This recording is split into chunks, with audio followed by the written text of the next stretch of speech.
Le compost est un amendement organique qui provient de la fermentation aérobie naturelle de déchets biodégradables d'origine végétale et animale. Pour avoir un compost équilibré et bien riche, il faut autant de matière fraîche que de matière sèche. Dans la réalisation de notre compost, la matière fraîche utilisée sont végétaux verts et les déchets ménagers, épluchures de légumes, les fruits et légumes pourris. La matière fraîche apporte de l'azote au compost. La matière sèche utilisée ici est la sciure de bois, mais on peut utiliser aussi les végétaux secs, le papier et les cartons. La matière sèche apporte du carbone à notre compost. Dans la réalisation du compost, nous avons apporté aussi de la fiente de volaille riche en azote, en phosphore, en potassium et en calcium.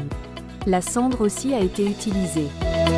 Une fois toutes les matières à disposition, il faut réaliser le composteur à partir des gros bois qu'on peut couper dans la nature. Avec ces bois, on forme un cercle d'un diamètre de 1 mètre carré, avec une hauteur de 1,25 m.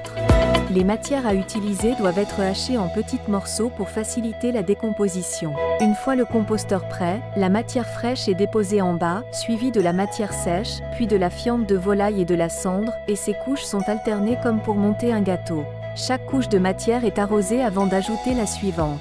Le processus se poursuit jusqu'au remplissage du composteur. Les couches doivent également être compactées. À la fin du processus, le composteur est couvert d'une toile cirée noire pour une meilleure conservation de la chaleur pendant 5 jours.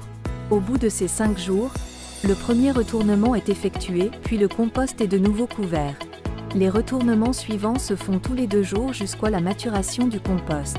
Dans notre cas, le compost était mûr au bout de 30 jours. Le compost obtenu est riche en azote, phosphore, potassium et calcium.